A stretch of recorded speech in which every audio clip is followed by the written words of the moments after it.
I came to Midnight Express in the most peculiar way. I'd been invited to New York in '76 to see the stage show of The Wiz, which they wanted to make into a movie. It was Universal. I didn't like it, and so I had lunch with the Universal guys and kind of said no. And then walking back from lunch, I was walking down Fifth Avenue, walked past the Columbia building, and Peter Guber was coming out, and he said, "I've got something for you." And he went back upstairs and he gave me the galley proofs of Midnight Express, the book that Billy Hayes had written with William Hoffa. And he said, "Could you read it?" So I read it on the way back on a plane, and I talked about it with my then producer, Alan Marshall, who had done most of my work till then. And also I'd spoke to David Putnam, who I'd worked with also, and David Putnam was about to go into business with Guber, quite coincidentally. So I said, well, if you're going to take the job at Casablanca, which was Guber's company, then I'll do the film. And suddenly all three of us were involved, which was terrific because we'd worked so successfully in the past. What happened with the script was that up to that point, you know, I had written most of everything that I directed. So, you know, I was used to doing my own screenplays. I went to LA, and Guber introduced me to this young man called Oliver Stone, who had not any film credits at that time, although he had written a couple of very good scripts. Peter Guber had found Oliver. I think had read Platoon, liked Platoon, and given Oliver the shot to do his first commissioned screenplay from memory. They flew me to New York to the Mayflower Hotel where Oliver Stone was staying, who was a screenwriter that they had hired to adapt Midnight Express into the script. I didn't know him. He didn't have credits on much at all. While we spent in a room for about a week. If you know Oliver, he has an immense amount of energy. Back 30 years ago, he had even more. So it's like being in a room with in a washing machine, nonstop going. I love it. For me, I love that kind of person. And he's a brilliant guy, and he was fiery about this project. I interviewed Billy Hayes in New York for several days, and we talked in a hotel, and I asked him every specific question I could, and he had written a book also, or was writing one. So when I went to England to write this, I was charged. It was decided that he would come to London, and he would begin writing the screenplay of Midnight Express, which he in fact did in the back office of our commercials company, a little office we had in Soho in London. He came over and wrote it with Alan.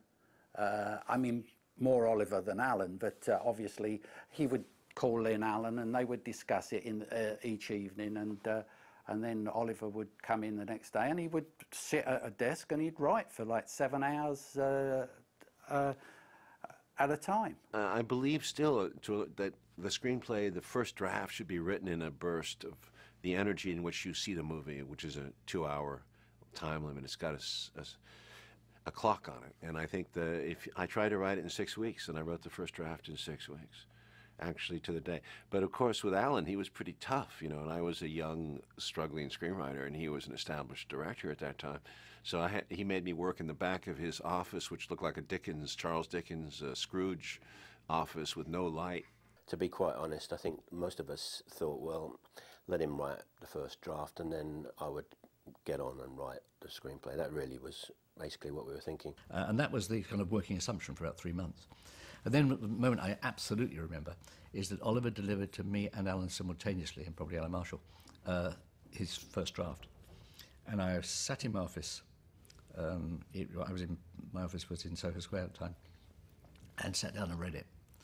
Literally at a sitting. I mean, it was a real page turner. It was a wonderfully energetically written script. And thinking, Jesus, this is actually very good. No, this is very, very good. This is very, very, very good. And at the end of it, I picked up the phone to Alan, and I got through, and he said, I know what you're going to say. It's great, isn't it? I said, yes, it's great. And we all kind of read it, Alan Marshall, David Putnam and myself. Within the space of like 5 minutes, you know, we all called one another, and it was a terrific script, actually. The first time I read the script, I couldn't put it down. It was a magnificent script. You know, it was heavy, but it was certainly a page-turner. The screenplay had a volatile energy. It really had a dynamic, and it was like a new energy at that time. It was more rougher, it was raw, and vital. It was angry, too. It was angry about, at that time, what I perceived to be a system of injustice, not just in Turkey, but everywhere in the world. But Turkey did stand in for me, in my passionate heart for the rest of the world. The original screenplay was in a number of different prisons. It had followed quite closely the book, and the first changes that were made from the notes that came from me and from the studio and from Guba and Putnam were really to conflate the prisons and make the prison one prison, because by going to this island prison, and then he in the original screenplay he swam to a fishing boat, and that's how he escaped.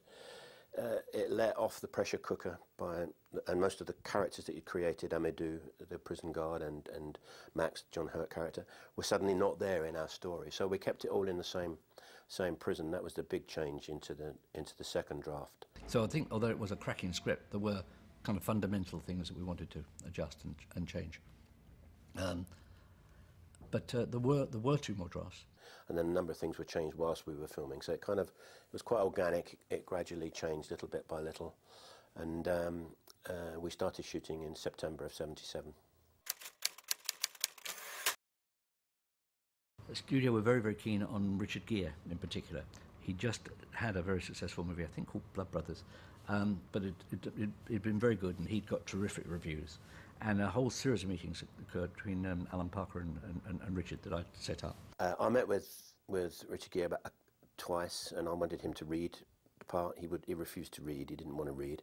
There was kind of a line in those days that if you were a young actor who had made it, then you don't have to read anymore, and he didn't like doing cold readings.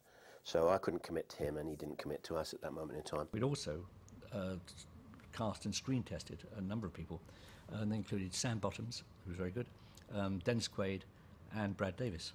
I had seen Brad Davis. He came in late one day. He kind of knocked up my door 2 hours after he should have been there at the end of the day. He was completely covered in grease, and his VW had broken down on the way from his home in North Hollywood. And he read, and I was always impressed by him. I mean, he had such passion for the piece, and he was a very vulnerable, almost like a wounded animal, really, and so keen and so anxious to play the part. It was fantastic for a director to have somebody who wanted to do it that badly. Brad Davis was an unusual fella. He was made for that role. You know, I've seen so many people that have come along and done one role, and that's the role of their life. But it's the 15th picture they've done, on the 10th, the 6th, or the 4th. That was the first real one he did, and that was it. It was another scary element for the studio, because they eventually went with an unknown.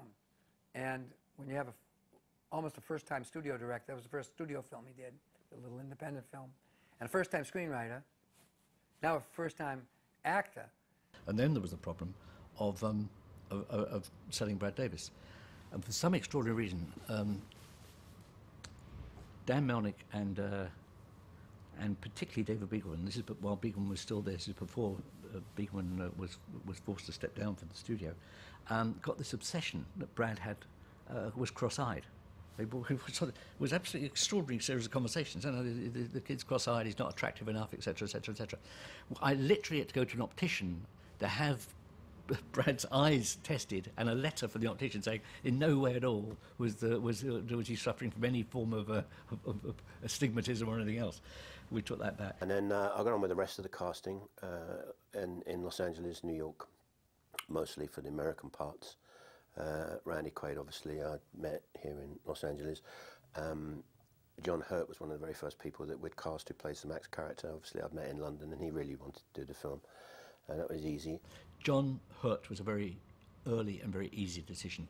I remember that I had a happy job, of persuading him, and he said this, so I can. He says that I sat down with him and said, "John, how'd you like to be nominated for an Academy Award?" And he said, "Well, what are you talking about?" I said, "If you do this, you will be." And he was. So that was nice. But it was an obvious standout part for him, and he was perfect, and I think he loved it.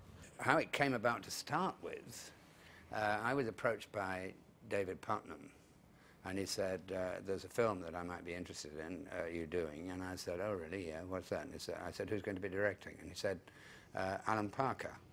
And I said, immediately, I said, I'll do it. He said, what do you mean? I mean, you don't want to see the script or anything? No, no, no. I said, I've just seen some shorts by Alan Parker because I was part and parcel of producing a film called Little Malcolm and His Struggle Against the Eunuchs, a tiny little film, which actually turned out to be handmade films because it was done by George Harrison. And I'd seen these 3 little films made by Alan, which I think they were all to do with the Blitz in London. And they were fabulous. And I just said, well, you know, at that stage I said, no, if it's him, I want to do it, because I figured that he wouldn't want me to do it if there wasn't anything, if it wasn't worth doing, you know, if there wasn't something to get your teeth into. And I was dead right. But it surprised Putnam. And it's the only time I've ever done a film which is sight unseen. And he came in originally with a beautiful drawing he'd made of the character Max, how he thought he should look, including broken glasses with band-aids on the broken glass, and his whole look actually was, he'd already figured out how he wanted to look, and it's exactly how he looked in the film, in fact. The first screenplay was early part of '77, I think in like spring, like April. I then started casting and looking for locations. We went to 5 different countries in Europe to look for where we might set the film. We couldn't make the film, for obvious reasons, in Turkey. In fact, it was quite dangerous for us to go there, even for us to go and recce, which we did do. We had to find a prison or a location that gave us this medieval feeling. In all honesty, we went to Istanbul and saw the real prison, Segmenshala, which is actually much more a German blockhouse. We were originally, from memory, we looked at a number of countries. Yugoslavia we looked at, Israel at one point, but everywhere we went, the Turkish authorities who got wind of this script got there ahead of us and managed to do a very good job of, Italy, we were going to shoot in, of making sure that permissions were withdrawn. And we ended up in Malta because it was run by an extraordinary, eccentric man called Don Mintoff, who wasn't going to be told by the Turks about anything. So, in fact, we were remarkably welcome in Malta, whereas we'd been literally kind of eased off from our first 3 locations. And although, having been to Istanbul, it didn't look absolutely Istanbul, it had that period feel that Istanbul has, and I found this yard, which was actually a British Army storage facility. I called up and I said to Alan and Jeffrey, get on a plane, come over here and have a look at this and see what you think. It was architecturally quite interesting. It's kind of dusty, and it was made of this wonderful dirty old honey-coloured limestone, and it'd seen better days. It was rather shabby, and it was empty. It was like a gigantic film studio that was ours. And so I thought, well, this is a great space in which to base the whole piece. And on the other hand, it didn't actually have a big open area, a kogus, where a lot of the scenes had been written for. And so we decided to build our own kogus, which we built with real limestone, tucked in the corner of the courtyard of this fort. Jeffrey designed this building that he actually put a whole front onto an existing rear. So some of the little cells and things were all in the original, and then he built the wash areas and some other cells and moulded them in perfectly. So it became like a real prison. We built that, and it gave me staircases and also the convenience to be able to shoot, really, and the whole crew could be in there. It was a film set, really, and yet it was made with real materials. The cell block that Amadou comes down when he walks down the stairs and beats Billy on the back with the baton, we found that was all there. It was Jeffrey obviously put in the metal bars and stuff like that for pulling him up by his feet and stuff like that. But the actual locations, even when they go down into the down the well, that is a real well. We shot that for real. Into the water, we shot that for real. It was an amazing find. When I first stepped onto the set at Malta, I was overwhelmed by the reality for me of, again, the Turkish guards with the uniforms and the kids running around and the dogs. And while it wasn't my particular prison, it was Istanbul in a way. It was other prisons that I'd been in and seen and so on. I didn't particularly like sitting on the bunk in my cell, as it were. That was a little too close. That was a little weird. And then we went across the road to another facility and found the wheel that they walked around in the wrong, well, he walked around in the wrong direction. See, you must go the other way. The arrest and the capture and the bus ride were all done in Malta Airport. We took over the airport. I think we got it for 2 nights to shoot the scene. They were very good. We had very good help from the Maltese government in allowing us to ostensibly close down the airport. We just redressed it to look a little like Istanbul Airport and shot the scenes. I was lucky when I started the film because I had some familiar faces around me. I mean, most importantly, of course, I had Alan Marshall and David Putnam, who were going to be the hands-on producers there in Malta with me. Peter Cooper was in Los Angeles. And also I had almost the entire crew were people that I knew from making commercials, which I'd been doing for a few years before making the film, and had worked with me on Bugsy Malone, principal people being the cinematographer Michael Saracen, who was hugely important to me, Jeffrey Kirkland, production designer, and Jerry Hambling, the editor. They had all worked with me a lot, and in fact went on to do many, many films with me later. So that, plus almost everybody from the makeup and hair to first assistant director, had worked with me before. So it was kind of necessary because it was pretty hard going, you know, 6-day weeks. Sometimes we did 7-day weeks. There was a 3-week period where nobody got a day off, which was kind of hard, particularly as it's a very dark subject and very humid and hot, filming in a prison. It's not the best of things, and an island which was just really a rock in the middle of the Mediterranean with 2 restaurants, and the bar of the Hilton was the only pleasure that anybody had. So we had Michael, we had our operator, we had our focus pullers. We knew everybody on the crew, and everybody came from the UK. The crew was very tight, very together. It really was like a family. And one of the things I like about making a film on an island is that it's, particularly an island like Malta, it's big enough to be able to be separate when you need to be, but it's small enough to make everything feel very familiar, you know? And so therefore and everybody in the crew, to the humblest carpenter, was involved. Everybody was involved in it. And that has a great deal to do with Alan and Alan Marshall as well, you know. They were very, brought everybody together. And that's, of course, what the Friday evening party was all about, really. And everyone was invited. Everybody went up to Alan's place, and they were there till dawn. Dancing, we danced and we danced and we sang and we danced and we drank and we had a fantastic time. The biggest challenge was it was a very depressing film to make. We were shooting in a really, you know, we were shooting in a prison, and going to work there every day I found awful, actually, and there was a kind of cumulative depression that seemed to build itself up, and it was very, very hard.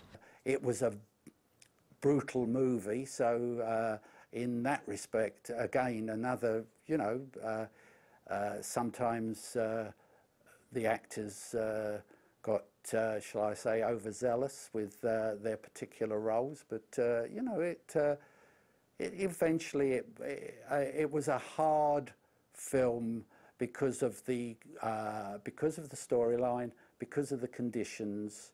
and it was very hot. We were working, Malta gets very, very hot during the period of time that we were shooting.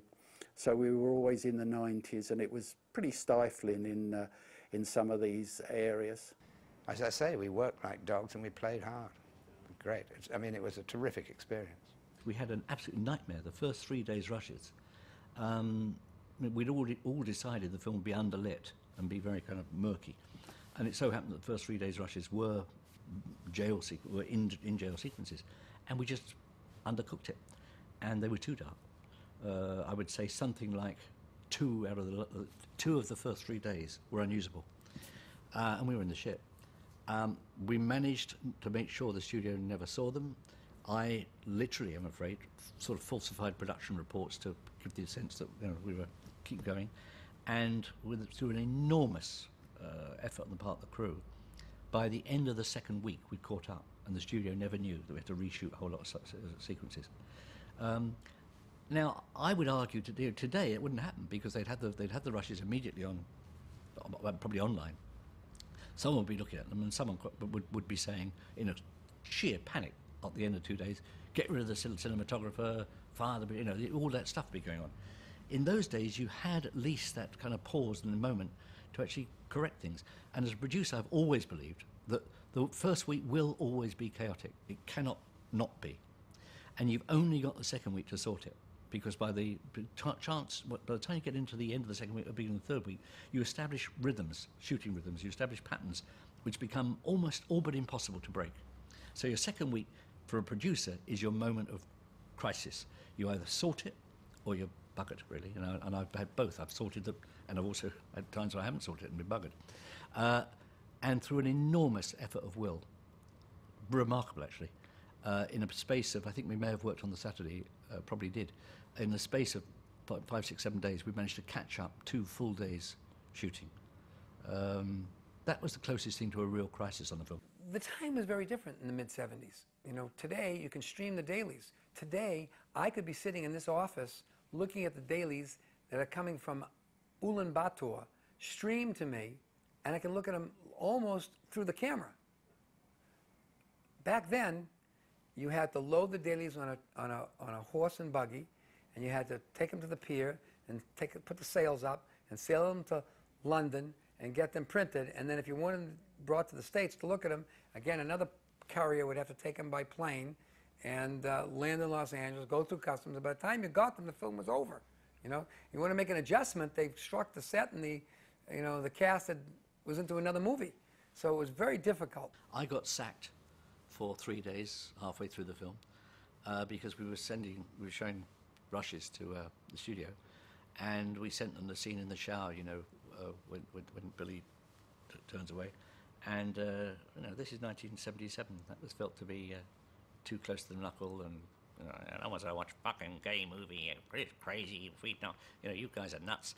And I was fired. Now this was not quite as awful as it may sound, because I'd actually had enough of Malta by this time. Six weeks of crappy food and a depressing atmosphere. I was fired all the way to Rome.